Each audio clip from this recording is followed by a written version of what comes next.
Shalom Uvracha. Aujourd'hui, le passage pour le Yutet Av, le 19 Av. Nous allons apprendre aujourd'hui le Siman Vav, le 6e chapitre de Igeret HaKodesh. Zerea Tzedaka Secher Emet, Bemishle Yudalef. Il est rapporté dans le 11e chapitre de Mishlé, celui qui sème la tzedaka, secher emet. Donc, que veut dire secher emet? Pirouche, explication. L'Admour Zaken explique, chez Sachar Zriyat Hatzdaka, que la récompense d'avoir semé la tzedaka, hi midat emet, est l'attribut de emet. C'est-à-dire que secher, déjà, l'Admour Zaken explique, est la même signification que sachar. Alors que Rashi explique différemment, secher n'est pas lié à sachar, mais l'Admour Zaken explique pirouche chez sachar. Donc secher veut dire sachar, la récompense.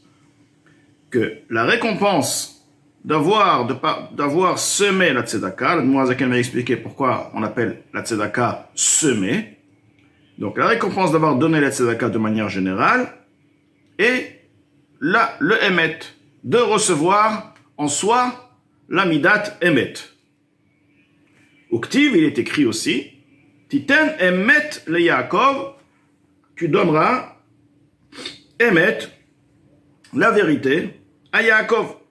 Donc on voit bien dans le verset, ce qui confirme l'explication que l'Admour Zaken donne dans Mishlé, il est rapporté, Titen emet le Yaakov, tu donneras emet à Yaakov. Donc on voit bien qu'emet est un don que je vous donne. Et là, le Mishlé, Shlomo HaMelech nous dit que celui qui donne la tzedaka, qu'est-ce qu'il méritera de par cette tzedaka? Il méritera d'être récompensé par le emet, d'avoir en soi la midat emet. Là, l'Admour Zaken, dans le Perek Vav, Siman Vav, va expliquer que veut dire le concept de emet. Ushvacha de kuchabrichu mesader navi chulu.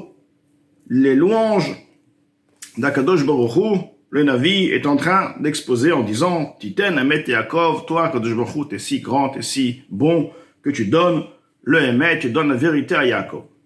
Ukmo shekatu bezor Akadosh, comme Zohar Kadosh il explique, Pirouche, explication, Akadosh Baruch Hu, hu noten midat emet, Yaakov. C'est lui qui donne le emet à Yaakov, ce qui veut sous-entendre que sans Akadosh Baruch Hu, Yaakov n'a pas en lui le midat emet. Yaakov a besoin d'Akadosh Baruch Hu pour avoir en soi l'attribut, pour avoir en soi le comportement, si on veut, de manière générale, de emet. Mais tzarich la'avin, si c'est ainsi, il faut comprendre, est-ce qu'on peut dire que Yaakov en soi n'a pas le emet, n'a pas la lignée, ne tient pas la lignée de la vérité? Chas v'shalom, ad she'akadosh baruch hu iten lo milmala. Et c'est uniquement si Akadosh Baruch Hu lui donne, c'est alors qu'il pourra donc avoir et se comporter par l'imidat emet, car apparemment, ceci veut dire Akadosh Baruch Hu lui donne le emet, que sans Akadosh Baruch Hu, il n'y a aucun emet. Comment peut-on dire ça sur Yaakov? Yaakov qui était donc un tzaddik, que même d'après un comportement comportement moral, le emet est une base dans la vie de n'importe qui. Yaakov, à plus forte raison, comment on peut dire qu'Akadosh Baruch Hu lui a donné le emet? Ah, mais Inemudadzo, tout de même, il est connu des midat Yaakov et midat Rachmanut, que l'attribut de Yaakov, le comportement de Yaakov, la lignée de Yaakov, est la lignée de la miséricorde, de la pitié. C'est-à-dire, on sait très bien que Abraham, Yitzhak, Yaakov servaient à Kadosh Baruch Hu, et chacun avait en lui une mida, un chemin par lequel il servait à Kadosh Baruch Hu. Abraham Avinu, c'était le chesed, Yitzhak, c'était par la gvura, et Yaakov, donc, c'était par, c'est quoi? Rachmanut, le rachamim. Vavodat Hashem emidat rachmanut. Alors, que veut dire servir à Kadosh Baruch Hu avec la miséricorde? Alors, l'Admour Zaken explique, servir à Kadosh Baruch Hu, le service à Kadosh Baruch Hu, avec la mida de rachamim, hi abba celle-ci provient, mi torerut rachamim rabim, de par un réveil d'une grande pitié, d'une grande miséricorde, belev ha'adam, dans le cœur de la personne, al nitzutz elokut shebenafsho, sur l'étincelle divine qui se trouve dans son âme, arechoka meor pnei Hashem, qui se trouve très très loin de la lumière d'Akadosh Baruch Hu. C'est-à-dire que l'étincelle est une parcelle d'Hachem, tout de même, elle se trouve loin, elle se trouve en exil. Comment se fait-il qu'une parcelle d'Akadosh Baruch Hu puisse se trouver loin d'Akadosh Baruch Hu? Ka'asher holech bechosher avle olam, lorsque le corps, l'âme animale, l'âme vitale, se trouve, marche, avance dans leur vie, dans l'obscurité des futilités du monde. Veitorerut rachmanut zo. Donc, maintenant, nous avons déjà compris un point, comme quoi la miséricorde sur l'étincelle divine est une parcelle d'Hachem, et donc il est lié à Kadosh Baruch Hu de par sa nature. Maintenant, il se trouve dans un corps dont le corps est loin, très très loin, une âme animale, une âme vitale qui se trouve complètement dans un autre monde, un monde matériel, un monde de bêtises. Et là, donc, on est loin à partir de là, l'étincelle divine qui se trouve à l'intérieur de l'âme vitale et de l'âme animale et du corps, forcément, en conséquence, lui aussi, il se trouve loin d'Akadosh Baruch Hu, donc c'est une grande pitié. Imaginons, on trouve quelqu'un qui se trouve loin de sa famille, et il se trouve dans un endroit sale, un endroit abominable, un endroit vraiment, un bêta sourim, une prison. Donc, vraiment, il y a une grande pitié. À partir de là, on peut comprendre que notre étincelle divine, nous-mêmes, quelque part, c'est seulement qu'on ne ressent pas l'étincelle divine, mais l'étincelle divine qui se trouve en nous, malheureusement, lorsque nous nous trouvons loin dans les sujets du monde, donc l'étincelle divine est loin dans une situation de galoute, d'exil. Donc là, il faut réveiller. Déjà, à commencer pour servir à Kadosh Baruch Hu, il faut déjà penser à notre nitzutz et réveiller en nous une miséricorde, une pitié pour cette étincelle divine. C'est une vie, c'est une existence, c'est nous-mêmes, c'est notre être réel. Et ceci est l'amida de Yaakov, la rachmanout, c'est avodat Hashem, toujours en réveillant la miséricorde sur l'étincelle divine qui se trouve en nous et qui est loin de la lumière d'Akadosh Baruch Hu. Maintenant, dans les mots, on continue. Donc, le réveil de cette miséricorde, elle provient, de par la compréhension et la connaissance de la grandeur d'Akadosh Baruch Hu. C'est-à-dire qu'il n'est pas suffisant, on peut pas réellement réveiller une miséricorde sur l'étincelle divine. On dit elle est loin, mais qu'est-ce qui est loin? T'as compris? Comment tu peux dire il est loin? Tu le ressens pas, tu veux faire croire que tu penses que tu ressens, mais tu ressens pas, donc c'est pas vraiment une pitié. Il faut comprendre qu'elle est loin. Donc déjà, il faut comprendre la grandeur d'Akadosh Baruch Hu. Il faut qu'on comprenne la grandeur d'Akadosh Baruch Hu. Et nous sommes d'accord que l'étincelle divine est une parcelle d'Akadosh Baruch Hu. Là, effectivement, on va ressentir l'éloignement de l'étincelle divine due à la situation du corps. C'est ce que l'Admor Zaken nous dit. Celle-ci provient par la connaissance de la grandeur d'Akadosh Baruch Hu.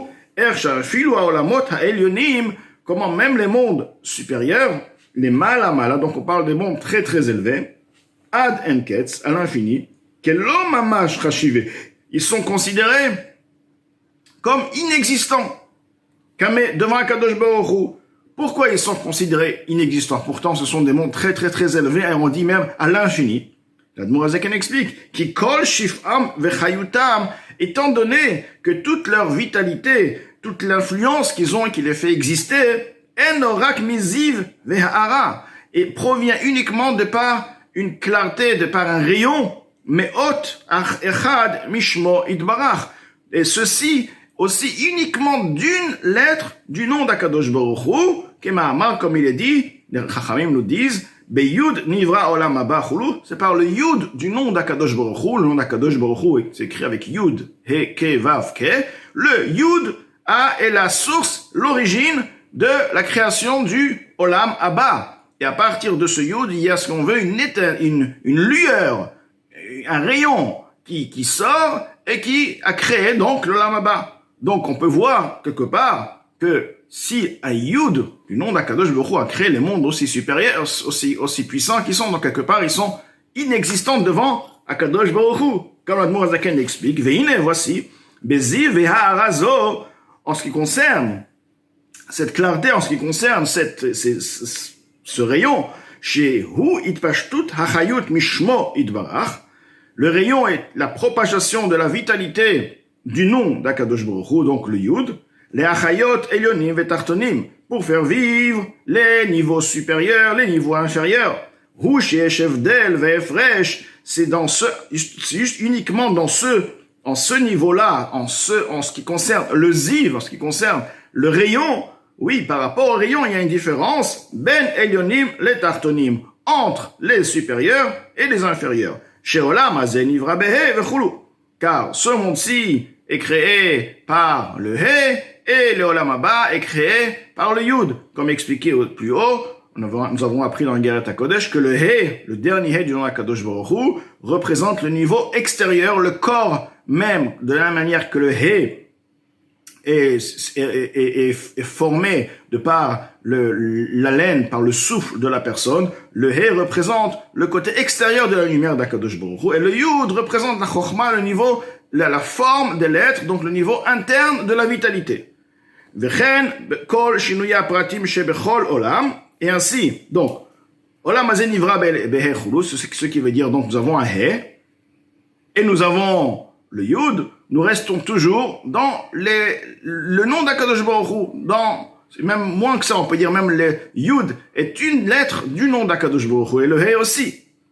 Vechen kol shinuya pratim shebechol olam ve'olam, de la même manière, toutes les différences détaillées qui se trouvent dans chaque monde, où les filles shinouye, tzirufé, aotiyot, provient de par la différence de la combinaison des lettres, vechen shinouya azmanim, ainsi la différence entre le temps, be'avar, ve'atid, en ce qui concerne le passé, le présent, le futur, vishinouy kol akorot, la différence et le changement des situations, des chilufé azmanim, dans le changement des temps, hakol mishunuye tzurufé haotiyot, tout provient d'une chose, la source est le changement, la différence de combinaison de lettres. Comme on peut dire, il y a Aleph, Bet, Gimel, donc c'est Abag, je peux mettre Bet, Aleph, Gimel, je peux faire Gimel, Bet, Aleph, donc la combinaison des lettres, donc le changement de combinaison, est la raison et du changement, de la différence entre le temps, le passé, le futur,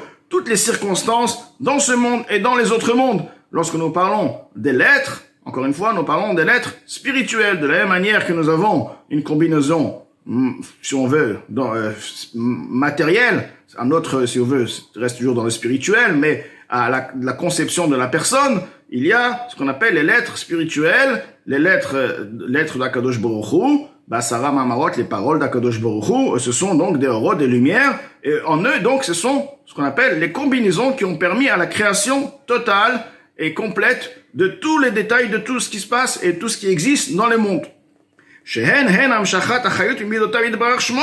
Les lettres et les combinaisons, en effet, sont l'influence de la vitalité de par les midot, les attributs d'Akadosh Baruch Hu Yitbarach Shmo, que son nom soit béni, comme il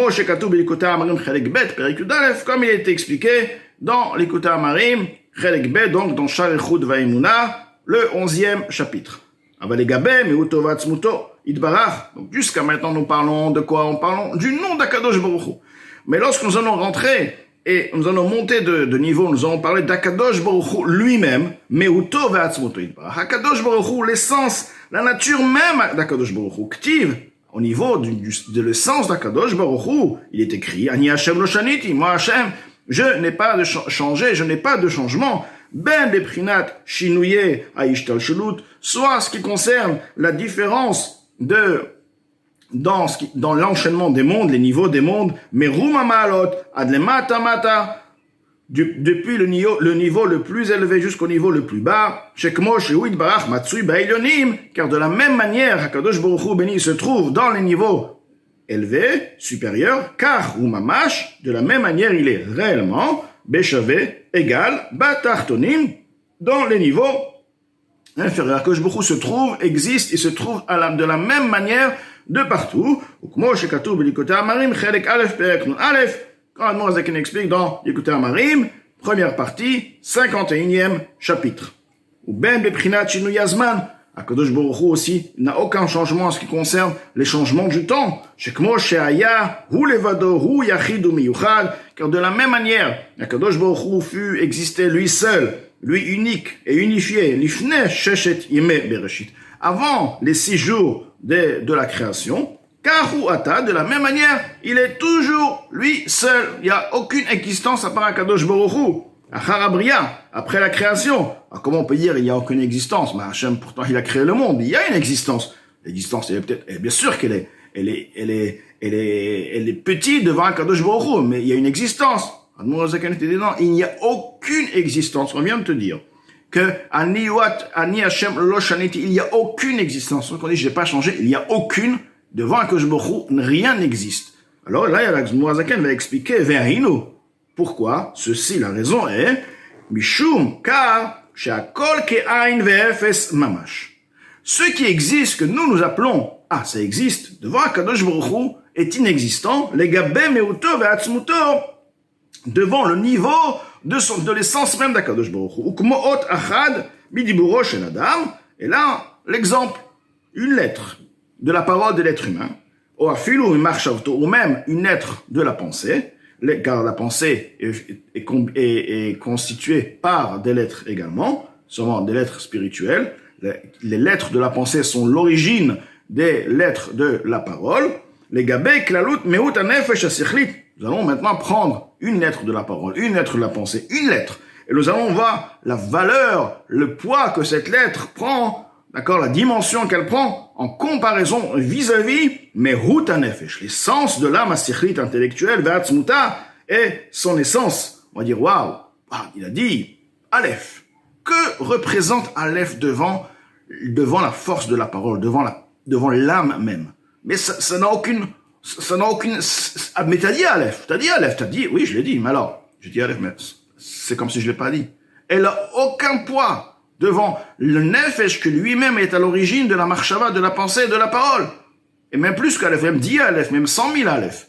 Donc, on peut bien prouver que chez l'être humain même, il peut considérer et voir qu'il peut avoir une existence, une parole, mais cette parole, elle a été dite, mais elle est dite, c'est une chose, mais elle n'a aucune valeur, comme si elle n'a pas été dite. Si nous allons comparer le Aleph à le Nefesh, à la personne même qui a dit le Aleph. Oui, le Aleph, par rapport à une Megillah qui a été écrite tout entière avec des milliers de lettres, oui, c'est vrai que le Aleph a une certaine valeur devant 10 000 lettres, parce que c'est une de 10 000 ou une d'1 milliard.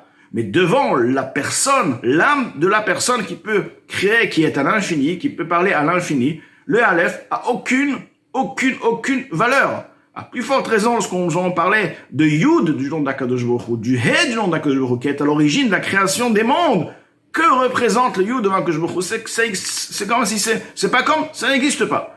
Donc, nous avons bien compris, quelque part, la grandeur d'Akadosh Baruch Hu. Tout ceci pour nous expliquer la grandeur, la puissance d'Akadosh Baruch Hu, les mondes supérieurs, ils n'existent pas. Le Olam Haba, devant Akadosh Baruch Hu, l'essence d'Akadosh Baruch Hu, il est comme s'il n'existe pas. Il existe pour nous, mais il n'existe pas pour lui.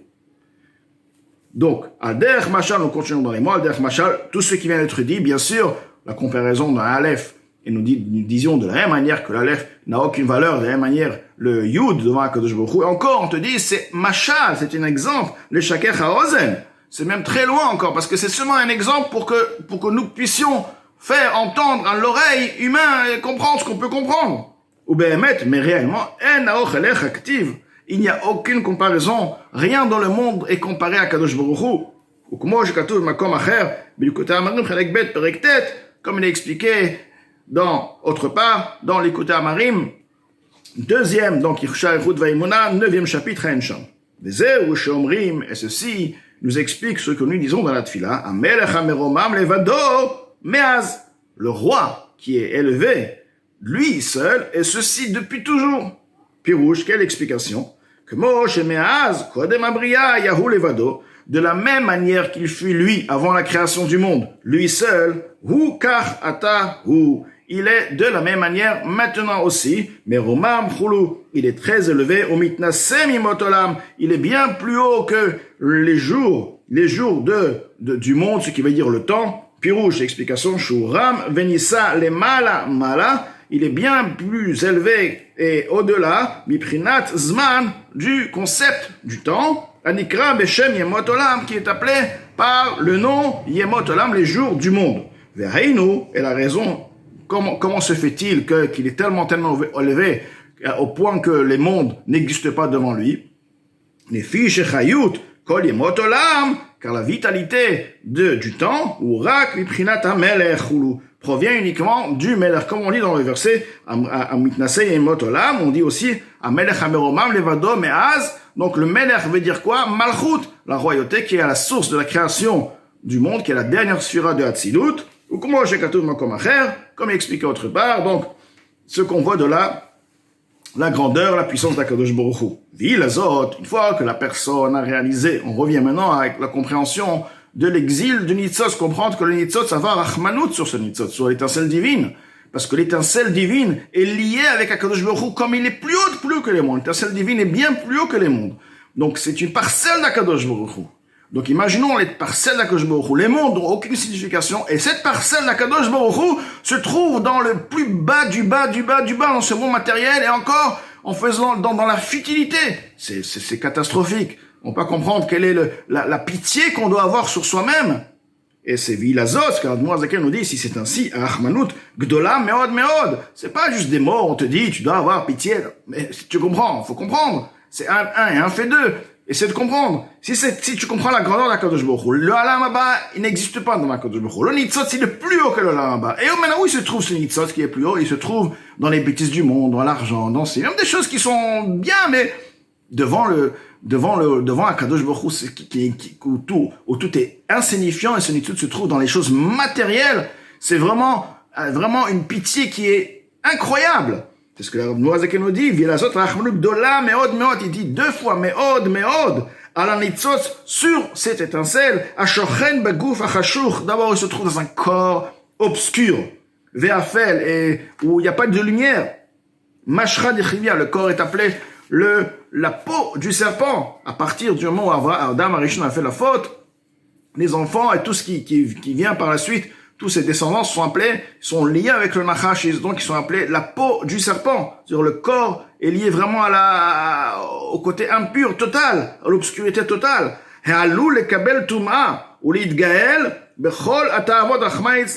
Dont le corps, dans la situation aussi basse qu'il se trouve, il est vraiment proche et il est presque au bord de pouvoir recevoir l'impureté et de se salir de par tous les désirs et les envies et les plaisirs. Rahman et que Dieu nous en préserve. Voulez Shakadosh Baruch Hu magenlo. Si c'est pas Akadosh Baruch Hu qui le protège, oz vetatzmot, qui donne au corps une puissance de l'ilchom et magouf au pouvoir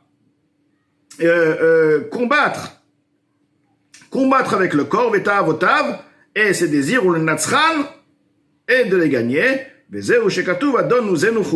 C'est ce qui est écrit, notre maître, qui est notre puissance, Magen Ishenu Chulu, celui qui est le protecteur, notre bouclier du salut, notre protecteur. Donc là, la Dour Hazeke nous dit, et en effet, je dis à Alou le Kabel Touma, c'est plutôt, on va dire, le Nitzotz qui est au bord de recevoir l'impureté. Maintenant, bien sûr qu'une Neshama ne reçoit jamais d'impureté, parce que la Neshama reste pure. Neshama Shenatatabi Teorahi, elle est pure, elle ne bouge pas. Mais si on veut, elle devient en contact avec la Touma. Donc, Alou le Kabel Touma, c'est plutôt à travers le corps. Si le corps va tomber, la Neshama, l'âme animale, l'âme vitale va influencer, va mettre en exil, dans une situation obscure, davantage le Nitzot Seloki. Alors que si le corps va servir à Kadosh Baruch Hu, le Nitzot Seloki va pouvoir se dégager et éclairer et se rapprocher de la lumière d'Akadosh Baruch Hu, car la mitzvah amène avec elle une lumière d'Akadosh Baruch Hu de Ensof, comme expliqué dans plusieurs endroits. Et à partir de là, le Nitzot se trouve dans une ambiance de Kedusha d'Akadosh Baruch Hu.